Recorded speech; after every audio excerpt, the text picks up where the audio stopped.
지난 시간 마가복음 4장을 공부했습니다. 이 마가복음 4장 전체는 말씀과의 관계를 얘기하고 있어요. 말씀과의 관계. 앞서 살펴본 내용 중에서 가장 먼저는 무엇인가? 씨에 대한 내용이었습니다. 씨앗. 그 말씀이 내 안에 밭에 씨앗이 심기듯이 심겨져야 된다는 겁니다. 생명의 근원인 씨앗을 심는 것. 이것은 모든 것의 시작이라는 거죠. 그렇기 위해서는 말씀을 듣고 깨닫고 행하는 것이 바로 우리 마음밭에 말씀을 심는 것입니다. 그리고 그렇게 하는 목적은 열매를 맺기 위한 것. 그 다음은 어떤 얘기였나요? 등불에 대한 얘기가 나왔어요. 그 말씀으로 내 어둠을 밝혀야 된다. 세상의 어둠을 밝혀야 되지만 먼저는 내 안의 어둠을 밝혀나가야 된다. 말씀을 들었는데도 내 삶에 열매가 없고요. 여전히 어둠 속에, 죄 속에 있다면 기껏 말씀을 가져와 놓고 그릇으로 덮거나 침상 밑에 넣어두는 것과 똑같다는 거죠. 쓸모없는 일이 된다는 거죠. 또 하나는 무엇입니까? 강조하셨어요. 말씀만을 들어야 된다. 무엇을 듣는가 조심해라. 네가 말씀만을 듣는 것인지 아니면 말씀 비스무리한 어떤가를 공부하고 있는 건지 분별해야 된다. 성경이라는 맑은 1급수물이 있는데 왜 굳이 사람의 생각과 의견이 가미된 혼탁한 음료를 마시려고 하느냐? 맛이 없더라도 생수를 먹는 게 낫다. 또 어떤 것인가요? 그 말씀 깨닫는 것을 멈추지 말아야 된다. 성경 공부는 계속되어야 된다. 헤아리는 만큼 더 헤아림을 받을 것이다라는 겁니다. 우리가 세상 것에는 욕심을 많이 부려요. 근데 하나님의 것에 대해서는 욕심을 안 부리는 것 같아요. 말씀에 대한 것, 깨달음에 대한 것. 다른 사람을 보면서 왜 나는 저만큼 모르지? 라는 생각, 질투, 경쟁심, 그 안에서는 허락이 될 것 같아요. 하지만 우리는 정작 그런 것에 대해서는 좀 관대한 편이라는 거죠. 이렇게 우리가 지난 시간에는 말씀과 성도 개인의 관계를 예수님께서 말씀하셨다면 오늘 후반부부터는 말씀과 교회와의 관계에 대해서 집중을 하고 있습니다. 26절로 가보겠습니다. 또 이르시되 하나님의 나라는 사람이 씨를 땅에 뿌림과 같으니라고 돼 있어요. 여기서부터 예수님은 하나님의 나라는 뭐뭐와 같다라고 비유를 하십니다. 우리가 다른 복음서에서는 천국은 마치 뭐와 같다라고 이런 표현으로 등장하죠. 예수님은 이 땅의 일을 지금 말하면서 하늘에 있는 하나님의 나라, 천국을 꼭 끌어들이셨어요. 이 땅에 있는 천국, 하나님의 나라가 뭘까요? 그 모형이 바로 교회라는 겁니다. 예수님을 믿는 하나님의 성도들이 모여있는 교회라는 것. 물론 우리가 아직 육신을 벗지 못했기 때문에 우리 교회의 모습이 천국과 같지 않아요. 하나님의 나라와 같지는 않아요. 그렇지만 성경에서 우리가 이러한 하나님의 나라, 예수님이 말씀하시는 하나님의 나라가 나오면, 천국이 나오면 교회에 대한 말씀이다라고 우리가 감지를 하고 이 내용을 살펴봐야 됩니다. 27절에 보면 그가 밤낮 자고 깨는 중에 씨가 나서 자라되 어떻게 그리 되는지를 알지 못하느니라. 예수님은 교회에 대한 내용을 비유하시면서 누구나 다 아는 내용이에요. 농사의 원리를 끌어오셨습니다. 농부가 씨를 뿌리면 한순간에 체감이 되도록 다 자라지 않는다는 것이죠. 우리가 어제 씨를 뿌렸지만 한 번 전하고요, 두 번 전하고, 세 번 전하겠지만 우리가 보기에는 변화가 없는 것 같아요. 우리 성도 안에도, 우리 교회 안에도 마찬가지죠. 말씀을 한 번 배우고, 두 번 배우고, 세 번 배워도 왜 저 사람은 그대로일까? 하지만 변함이 있다는 거죠. 주님 안에서는. 우리가 체감을 못할 뿐. 농부가 씨를 뿌렸다고 논두렁을 계속 바라보고 있을 수가 없잖아요. 그냥 그는 어떻게 생활하냐면 밤낮 깨고 자고 성실하게 일어나면 또 눈을 뜨면 말씀을 뿌리고 이렇게 살아갔는데 어느 순간 돌아보면 정말 부지불식간에 자라 있는 것을 발견하게 된다는 겁니다. 28절에 보면 땅이 스스로 열매를 맺되 처음에는 싹이요, 다음에는 이삭이요, 그 다음에는 이삭에 충실한 곡식이라. 열매가 익으면 곧 낫을 대나니 이는 추수 때가 이르렀습니다. 추수 때가 온다는 겁니다. 반드시 씨를 심었으면. 우리가 그 한여름에 농부들에 의해서 열심히 심긴 들판을 보기도 하죠. 정말. 근데 갑자기 어느 순간 돌아보면 그 푸르렀던 들판이 황금빛으로 변해 있습니다. 감탄하게 되죠. 교회에 이와 같이 말씀이 뿌려지면 겉보기에는 성도들의 변화가 없는 것 같아요. 즉각적으로. 또 넘어지고요. 또 넘어지고 같은 실수를 하고 과거나 지금이나 똑같은 모습인 것 같고 씨를 받는 자기 자신도 느껴요. 아, 내가 어느 때에야 내 믿음은 어떤 먹음직한 열매가 될까? 하나님이 받으실 만한 열매가 될까? 한탄한다는 거죠. 근데 그 열매에 대해서 우리가 농부의 기술을 탓하는 건 어찌 보면 월권일 수도 있을 것 같아요. 고린도전서 3장 7절에는 이렇게 나옵니다. 그런즉 심는 이나 물준 이는 아무것도 아니다. 너희가 고생했지만 아무것도 아니로되 오직 자라게 하시는 이는 하나님뿐이니라. 그런데 하나님은 내 안에 그 뿌려진 씨에 그 씨에 비를 주고요. 해를 내서 자라게 하시는 분이라는 거죠. 그 후에는 어떻게 되느냐? 충실한 곡식을 맺게 된다. 이것은 과정이라는 겁니다. 씨가 몇 번 뿌려졌다고 곧바로 열매가 맺어지는 게 아니라 하나님의 섭리 가운데에서 많은 인생의 여러 가지 우여곡절 가운데에서 성장할 시간이 필요하다는 것. 하나님의 그 성실하신 일하심 가운데 우리에게 필요한 것은, 저에게 필요한 것은 오래 참음 그리고 인내라는 생각이 듭니다. 그때가 되면 하나님이 이 알곡들을 거두어서 추수 때 자기의 곳간에 들이시겠죠. 말씀이 뿌려진 교회의 좋은 모델입니다. 이것이. 그렇다면 나쁜 모델이 이제 등장을 해요. 30절에 보면 어떤 내용인가?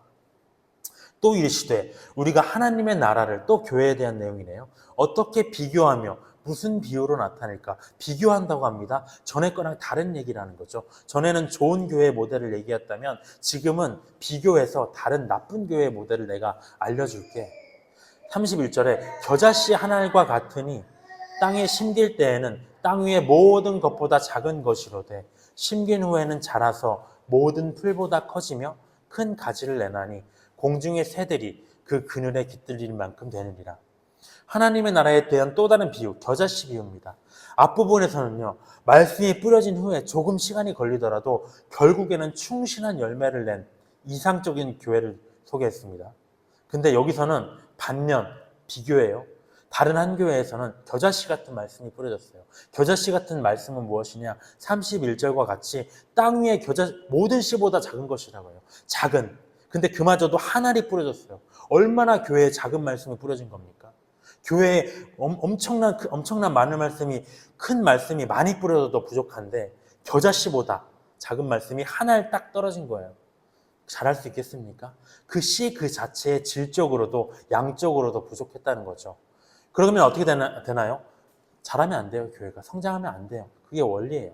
근데 이렇게 봤을 때 우리가 그 교회에는, 겨자씨가 뿌려진 교회는 말씀의 가르침이 충분하지 못했다. 그렇기 때문에 망해야 정상이다. 성장하지 못해야 정상이라는 거죠. 근데 특별한 것은 무엇이냐면 32절과 같이 그 겨자씨가 자라서 모든 풀보다 커짐에 큰 가지를 내어 공중의 새들, 사탄이라고 앞에서 이미 비유를 했습니다. 예수님께서. 그 그늘에 사탄이 깃들일 만큼 거대한 나무로 자라는 비정상적인 성장을 이루었다는 거죠. 그래서 더 큰 문제는 무엇입니까? 우리가 말씀을 충실하게 뿌렸는데 아직 열매가 나타나지 않은 것이 문제일까요? 아니라는 겁니다.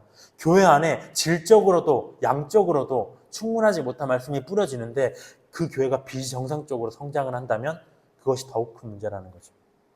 저도 그런 교회에 다닌 적이 있어요. 정말 거대한 교회입니다. 하나님의 축복을 많이 받은 교회예요. 근데 저는 어떤 생각이 들었냐면 그 교회가 문제가 아니라 제 자신이 문제. 아무것도 안 해도 그 교회 예배당 안에만 앉아 있으면 뭔가 웅장함에 거룩해지는 기분이 들었어요. 누가 저를 그쪽으로 인도한 한 분이 거기는 영권이 다르다. 다른 작은 교회랑 영권이 다른 곳이라고 하더라고요. 하나님의 그 천국과 더 맞닿아 있는 교회라고 하더라고요. 저도 그렇게 느꼈어요. 섬기는 자들이 막 군대처럼 움직여요. 체계적으로 한치의 실수도 없어요. 예배가 오케스트라와 같이 정말 완벽하고 화려하게 빚어내는 아름다운 예배의식이 흘러났습니다. 내가 회개를 안 해도 그냥 거기에 앉아있는 것만으로 막 다 용서받는 것 같더라고요. 근데 그렇게 고조된 분위기 속에서 강단 위에 목사님께서 말씀을 전하실 때는 지금 돌이켜보면 정말 성경 구절이 하나도 없었어요. 근데도 사람들이 아멘 아멘 한다는 거죠. 정말 많은, 갈수록 교회가 번창을 했다는 거죠. 물론 그 뜻하심이 있었을 겁니다. 하지만 그 교회의 결말을 우리가 또 알고 있습니다. 정말 그 교회에서, 대형 교회에서 우리 뉴스를 보면 많이 나오죠. 교회 재산을 놓고 후계 문제를 놓고 정치와 이념에 빠져서 쉼없이 다투면서 세상의 지탄을 받는 것.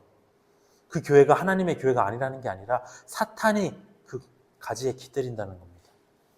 그 거대한 나무에 공중의 새들이 깃들였다는 것. 그래서 교회는 예수님이 지금 말씀하시는 건 하나님의 말씀으로만 성장해야 정상적인 것이다. 그리고 그 성장의 증거는 열매다. 열매. 마태복음 21장에서 시장하신 예수님에 대한 얘기가 나오죠. 무화과 나무에서 먹을 만한 열매를 찾으셨어요. 근데 잎사귀는 무성했어요. 이게 무슨 말일까요? 이스라엘에 대한 이야기입니다. 종교의식, 예배의식만 보면 화려하고 멋지고 정말 거룩해 보였다는 거죠. 근데 실상 까보니까 아무것도 먹을 것이 없는 열매. 그래서 예수님이 저주하셨습니다. 그들 중 한 사람도, 몇 명도 예수님을 따르지 못했다는 겁니다. 종교 행위만 번지르르 하지만 결국에는 예수님을 믿는 열매가 없는 이스라엘. 그래서 저주를 받았습니다. 마찬가지로 이 거대한 교회도 겨자씨로부터 출발했다는 거죠. 충분한 하나님의 말씀이 아니라 사람의 의지가 들어갔을 거고요. 사람이 고안한 프로그램도 들어갔을 거고요. 그렇게 성장을 했습니다. 근데 여기서 주목할 건 뭐냐면 교회가 그렇게 해도 성장을 할 수 있다는 것. 그러니까 외적인 성장만으로는 하나님의 뜻이다 아니다라고 가늠을 할 수가 없다는 것. 구원의 척도가 될 수 없다는 것입니다. 그래서 예수님의 드실 만한 열매가 아무런 열매가 없었습니다. 교회 몸집은 하루가 다르게 커져가는데 개개인, 성도 개개인의 신앙생활이 교회 사역이라는 큰 흐름 속에서만 다녀요. 그러다 보니까 나를 돌아보고 각자가 예수님과 교제하고 이런 실질적인 내적 성장에서는 소홀했다는 것. 그러면서 33절에 예수께서 이러한 많은 비유로 그들이 알아들을 수 있는 대로 말씀을 가르치시되 비유가 아니면 말씀하지 아니하시고 다만 혼자 계실 때 그 제자들에게 모든 것을 해석하더라. 늘 예수님의 방식이죠. 우리가 한편으로는 그런 생각해요. 정말 그렇게 많은 성도들이 있는데 수많은 양들의 신앙생활을 하나하나 끼어들어서 목사가 점검하고 진단하고 세심하게 돌볼 수 있을까요? 물리적으로는 사실 불가능한 일이죠. 너무 많은 사업이 있고요. 그래서 좋은 꼴을 준비하는 것만으로는 전념하기가 쉽지 않다는 겁니다. 그래서 양들이 내가 이 사람들이 충분한 꼴을 먹고 있나? 파리한 양은 없나? 아프거나 다친 양은 없나? 사실 돌볼 새가 없는 것이 당연한 겁니다. 근데 교회와 사역자가 해야 할 본분은 예수님께서 지금 33절과 같이 하신 것. 많은 비유로 그들이 알아들을 수 있는 대로 말씀을 가르치시는 것. 겨자씨처럼 적은 것이 아니라 알아들을 수 있는 대로 계속 많은 말씀을 가르치셨다는 겁니다. 많은 비유로. 성도들이 알아들을 수 있는 대로 그들의 수준에 따라서 때를 얻든지 못 얻든지 오직 가르치는 일에 매진하셨다는 것. 그 12명을 놓고. 물론 그 과정 속에서 우리가 초대교회와 같이 주께서 날마다 구원받는 사람을 더하게 하시는 은혜 반드시 필요합니다. 그렇게 하면 주님이 반드시 영혼을 보내주실 것입니다. 하지만 그보다 더 중요한 것은 아무 열매도 없는 실상 사람은 많이 모였지만 예수님을 죽도록 사랑하는 사람들이 하나도 없는 교회가 되는 것보다 거대한 나무와 같은 교회가 되는 것보다 바람 불면 흔들리는 정말 벼와 같은 초라한 교회일지라도 충실한 곡식을 내는 것. 충실하다는 것에 생각을 했으면 좋겠어요. 충실함. 그만큼 하나님이 반하시는 그 선을 넘어서지 않는 충실한 열매. 그래서 34절과 같이 오히려 많은 사람들이 다 떠나고 예수님 혼자 계실 때 그 몇몇 제자들, 자기의 말씀을 사모하는 제자들과 소수 정예의 과외를 하는 것에 더 관심이 있으셨다는 것. 그래서 우리는 어떤 것에 집중해야 되는가? 한 영혼 한 영혼을 우리가 다가서서 복음을 전하고 그런 것이 더 중요하다는 것. 어떠한 다른 프로그램들보다. 오늘 저에게 하시는 말씀 같습니다. 35절에 보면 그날 저물 때 제자들에게 이르시되 우리가 저편으로 건너가자 하시니 이제 그날 어떤 날인가요? 씨 뿌리는 비유를 비롯해서 앞에서 여러 가지 비유, 말씀의 중요성에 대해서 다 가르치신 후에 예수님은 제자들에게 저편으로 건너가자 말씀하셨어요. 그 말씀을 하셨다는 것. 말씀으로 세상을 창조하신 창조자의 말씀이기 때문에 성취되지 않을 수가 없었습니다. 근데 어떤 일이 벌어지나요? 36절에 그들이 무리를 떠나 예수를 배에 계신 그대로 모시고 가매 다른 배들도 함께 하더니 큰 광풍이 일어나며 물결이 배에 부딪혀 들어와 배에 가득하게 되었더라. 예수님과 제자들이 타고 가던 그 배에 갑자기 큰 광풍이 불어닥쳤습니다. 제자들이 두려워하기 시작했어요. 사람이라면 다 그러했겠죠. 그래서 만약 예수님이 사람이시기만 했다면 어떻게 하셨을까요? 벌떡 일어나셔서 놀라셨겠죠. 내가 괜히 건너가자고 해가지고 다 죽게 생겼구나. 흥분하셨겠죠. 두려워하시고 요동하셨겠죠. 근데 예수님은 뭘 하고 계셨냐면요. 38절에 예수께서는 고물에서 배에 어떤 고물이 있었나 봐요. 거기 그 고물에서 베개를 베고 주무시더니 제자들이 깨우며 이르되 선생님이여 우리가 죽게 된 것을 돌보지 아니하시나이까 하니 주무시고 계셨다는 것. 흔들리는 그 배 안에서 태연하게 주무시고 계셨다는 것. 믿는 자의 모습이 되어야 됩니다. 예수님은 아무것도 두려워하고 계시지 않았어요. 왜냐하면 내 말씀이 성취될 줄을 반드시 아셨기 때문에. 나의 기뻐하는 뜻을, 나에게서 나간 말씀이 나의 기뻐하는 뜻을 형통하게 이룰 줄을 아셨기 때문에. 근데 반대로 제자들의 모습, 큰 광풍이라는 눈앞에 벌어진 이러한 현실 속의 문제들을 만나고 너무나 두려워했다는 것. 그래서 예수님께 나아가서 그분을 흔들어서 깨우면서 우리가 죽게 되는데 돌보지 아니하시나이까 외쳤다는 겁니다. 이건 어떠한 내용인가? 당신이 여기를 건너가자고 해서 따랐다가 지금 다 죽게 생겼는데 태평하게 지금 잠자고 계십니까?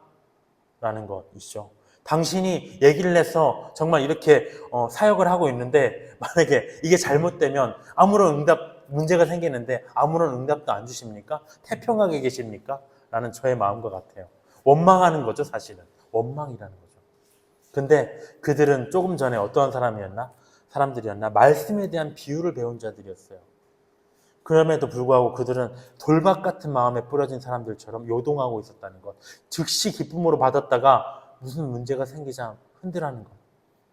이처럼 아는 것, 지식과 실천하는 믿음을 가지는 것은 별개의 얘기라는 문제인 겁니다. 그래서 말씀을 가르치셨지만 지금 예수님께서 이 풍랑 사건으로 인하여서 제자들에게 던지는 메시지는 너희가 그 받은 말씀이 지금 믿음으로 나타날 수 있느냐라고 테스트하신 것이라는 겁니다. 39절에 예수께서 깨어 바람을 꾸짖으시면서 바다더러 이르시되 잠잠하라 고요하라 하시니 바람이 그치고 아주 잔잔하여지더라. 이에 제자들에게 이르시되 어찌하여 이렇게 무서워하느냐? 너희가 어찌 믿음이 없느냐 하시니 제자들에게 절박한 간구를 들으신 다음에 예수님은 처음에 저편으로 건너가자 말씀하신 것과 같이 39절에서도 바람을 향해서도 잠잠하고 고요하라 또 말씀하셨어요. 그러니까 성취가 안 될 수가 없죠. 창조자의 말씀이니까요. 바람이 그치고 잔잔해졌습니다. 순식간에 문제가 해결됐습니다. 그 모습을 본 제자들은 어땠을까요? 민망하고 정말 어리둥절했겠죠. 참 민망하다. 이렇게 간단한 문제인데 내가 이렇게 죽겠다고 예수님을 붙들었으니. 그때 예수님은 40절과 같이 어찌하여 이렇게 무서워하느냐 물으셨어요. 이건 무슨 말이냐? 너희가 나를 따르는 제자답지 않게 너무나 무서워한다. 너희가 나를 따르는 제자인데 어찌하여 이렇게 무서워하느냐? 정말 이해가 안 간다. 내가 하신 거죠. 비록 그 문제가 큰 광풍과 같이 엄청난 것일 수는 있어요. 근데 전능하신 하나님을 섬기는 너희의 반응이, 불가능이 없으신 엘샤다이를 섬기는 너희의 반응이 왜 이러냐 정말. 하나님을 믿지 않은 이방인, 세상 사람들과 다를 바가 없다. 너희들은. 이는 우리에게 하시는 말씀입니다. 만물의 주인이신 예수님의 저편으로 건너가자 하는 말씀을 듣고도 두려워하는 제자들처럼 그 많은 성경 말씀을 듣고도 여전히 두려워하는 그 많은 약속의 말씀, 위로의 말씀, 너와 함께 하시겠다는 말씀을 듣고도 또 다른 표적을 구하는 너와 함께 하는 게 무엇인가? 주님이 나와 함께 하시는가? 라고 구하고 있는 바리새인과 같은 모습이죠. 표적을 구하여 주십시오. 믿음이 없다는 반증입니다. 그렇기 때문에 예수님은 너희가 어찌 믿음이 없느냐 책망하셨습니다. 사실 근데 좋은 건 뭐냐면요. 예수님이 제자들은 이 광풍의 문제를 해결하실 수 있는 분이라고는 알고 있었어요. 그러니까 예수님을 주무시는 분을 깨운 거죠. 근데 그들은 왜 믿음이 없었던 걸까요? 41절에 그들이 심히 두려워하여 서로 말하되 그가 누구이기에 바람과 바다도 순종하는가 하였더라. 우리가 말씀은 믿음으로 나타나야 돼요. 하지만 그 믿음은 사실 또 말씀에서 시작된다는 것. 그들의 믿음은 뭐냐면요. 예수님을 기적으로 일으키는 분으로는 안 왔어요. 모든 예수님이 기적을 체험한 이스라엘 백성들이 다 그렇게 알고 있었죠. 제자들도 그 정도의 수준으로 알았습니다. 그래서 이 기적으로, 당신의 기적으로 이 풍랑 좀 해결해 주세요 했지만 사실 그분이 창조자라는 건 몰랐다는 거죠. 하나님의 본체라는 것까지는 몰랐습니다. 그분을 흔들어 깨우긴 했지만 실상 그분이 누구인지 제대로는 몰랐어요. 그래서 우리는 믿음을 위해서 결국에는 다시 돌아가 예수님을 더욱더 깊이 깨달아야 된다는 것. 말씀과 이 믿음은 하나가 돼서 움직여야 된다는 것입니다. 로마서 10장 17절 그러므로 믿음은 들음에서 나며 들음은 그리스도의 말씀으로 말미암았느니라. 정말 신기한 일이죠. 믿어야 들을 수 있는데 근데 또 믿음은 들음에서 난다고 합니다. 이로써 아는 것과 믿는 것이 하나가 되어서 온전한 믿음의 사람이 되어야 된다고 합니다. 에베소서 4장 13절, 우리가 다 하나님의 아들을 믿는 것과 아는 일에 하나가 되어서 하나가 되어야 된다는 것. 성부, 성자, 성령님이 하나이신 것 같이, 교회 모든 지체가 하나인 것 같이 하나가 되는 것을 계속 강조하셨어요. 분열되면 안 됩니다. 하나가 되는 것. 이와 같이 말씀과 믿음도 하나가 되어야 됩니다. 그때 열매를 맺는다는 것. 온전한 사람의 열매를 맺게 된다는 겁니다. 그래서 어떻게 됩니까? 그리스도의 장성한 분량이 충만한 데까지 이르는 것. 그것이 바로 말씀 생활의 실제.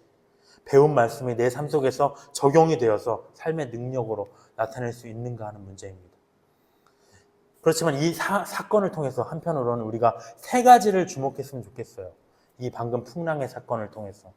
첫 번째, 예수님이 말씀하신, 명령하신 대로 해도 풍랑은 불어온다는 것입니다. 이 말씀을 자꾸 잊어요. 저도 예수님이 말씀하신 대로 했으면 평탄하게 될 거라고 늘 속아요, 제 자신한테. 다 평탄하고요, 다 잘 되고요, 그렇게 될 거라고 어리석게도 속고 있다는 거죠. 하지만 말씀하신 대로 살았는데 우리는 고난을 만날 때 아이고 왜 분명히 예수님이 원하신 대로 했는데 왜 문제가 일어나지? 이거 예수님 뜻 아닌가? 의문을 가진다는 거죠. 근데 그럴 수 있다. 신자에게 고난은 당연하다. 원래 문제가 생긴다. 오히려 더 극심하다. 늘 저에게 되뇌어야 될 것 같아요. 극심하다. 원래 문제가 생긴다. 문제가 안 생기고 조용하면 더 문제다라고 저 자신에게 얘기하고 싶습니다. 앞서 씨 뿌리는 비유에서도 예수님은 말씀으로 인하여 환난이나 박해가 온다고 했어요. 꼭 사탄은 말씀이 뿌려지는 곳을 방해하기 때문에. 그래서 반드시 예수님의 뜻대로 해도 문제가 발생할 수 있다는 것. 두 번째는 말씀대로 살아가려는 믿는 자를 넘어뜨리기 위해서 풍랑을 불어오는 배후가 있다는 겁니다. 예수님과 제자들, 이 제자들, 특히 제자들이 몰살당함으로 인해서 유익이 되는 건 누굴까요? 사탄이죠. 하나님의 나라에 복음을 전할 제자들을 무너뜨렸기 때문에, 교회가 생기지 않을 수 있기 때문에, 그래서 그들이 다 물에 빠져 죽으면 온 세상에 복음을 통해서 구원받을 사람이 없다는 것입니다. 그래서 또한 이 뒤에는 어떤 일이 일어나나요? 이들이 호수를 건너가서 마가복음 5장에서는 귀신 들린 자를 온전케 해요. 그것뿐인가요? 그 온전해진 자가 복음을 전해서 그가 전도한 사람들, 많은 사람들 앞에서 예수님께서 오병이어의 기적을 보이신다는 겁니다. 엄청난 열매들이 지금 맺어진다는 것. 그래서 사탄은 이 바람이라는 우연한 자연현상을 빌려서 이 모든 복음의 열매가 맺어지는 것을 막으려고 했다는 것. 사탄의 공격이 극심했다는 겁니다. 우연을 통해서, 우연을 가장해서. 만약 사탄이 형상으로 나타나서 방해했다면 그들을 대적할 수 있었겠죠. 하지만 바람으로 나타났다는 겁니다. 또 세 번째는 무엇일까요? 그럴 때, 이처럼 인생에 큰 풍랑이 불어올 때, 그것이 그 출처가 사탄이든 하나님이 허락하시는 고난이든 그렇게 풍랑이 불어올 때 우리는 어떻게 해야 되는가? 그게 가장 중요한 세 번째입니다. 그때 내가 할 수 있는 일은 무엇인가? 해야 할 일은 무엇인가? 예수님을 깨우는 일이라는 겁니다. 삶이 평탄할 때에는 우리는 예수님과의 관계가 좀 소원해지기도 해요. 사람의 정말 안 좋은 모습이죠. 말씀 보는 시간도 좀 줄어들고요. 기도할 필요성도 조금 줄어들고요. 은혜와 감사도 조금 줄어듭니다. 그냥 이렇게 사는 것이 좋으니까요. 평온하니까. 하지만 이렇게 절박한 문제에 한번 걸려들 때마다 우리는 감당할 수 없는 문제 속에서 결국에는 다시 어떻게 해야 되느냐? 예수님을 흔들어 깨워야 된다는 겁니다. 주무시는 예수님을. 내가 내 신앙생활에 재미가 없어서, 당신과 교제하는 신앙생활에 재미가 없어서 주무시는 예수님을 다시 흔들어 깨워야 됩니다. 주님, 다시 일어나 주십시오. 내가 죽게 된 것을 돌보지 아니하십니까? 내가 얼마나 절박한지 주님 돌보지 아니하십니까? 내가 당신의 피를 믿은 자인데요.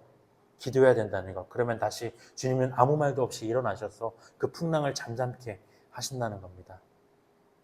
오늘의 결론입니다. 세상에서 위로자를 찾고 있었던 것 같아요. 나를 잘 이해해주는 누군가? 이 세상에 있을까? 없어요. 그런 사람은 없다고 생각합니다. 말씀 속에서 위로를 받아야 됩니다. 그리고 내가 위로받았다면 그저 예수의 위로로 다른 사람을 위로하는 게 우리의 본분이라는 겁니다. 세상에서 인도자를 찾습니까? 내 문제에 대한 완벽한 해답을 주는 상담자가 이 세상에 있다고 믿습니까? 그런 사람은 없어요. 오직 말씀 속에서 길을 스스로 찾아야 됩니다. 그 후에 내가 할 일은 우리와 같이, 나와 같이 인생길에서 헤매는 사람들을 그 상담자께로 데려오는 일입니다. 그분은 바로 예수 그리스도시죠. 예수 그리스도가 곧 말씀입니다. 우리는 자꾸 있지만 이 성경 한 절 한 절은 사람이 쓴 글자가 아니에요. 성경의 1.1핵이 다 예수 그리스도이십니다. 태초에 말씀이 계시니라. 이 말씀이 하나님과 함께 계셨으니 말씀은 하나님이시니라. 말씀이 육신이 되어 우리 가운데 거하심에 우리가 그의 영광을 보니 아버지의 독생자의 영광이요 은혜와 진리가 충만하더라. 우리와 늘 함께 계신다는 것. 말씀이 흘러나온 이 순간에도 함께 계신다는 것. 어디를 보고 있나요? 누구를 찾고 있나요? 당신 앞에 성경으로 말씀하시는 이 분이 만왕의 왕, 만주의 주이신 예수 그리스도라는 겁니다.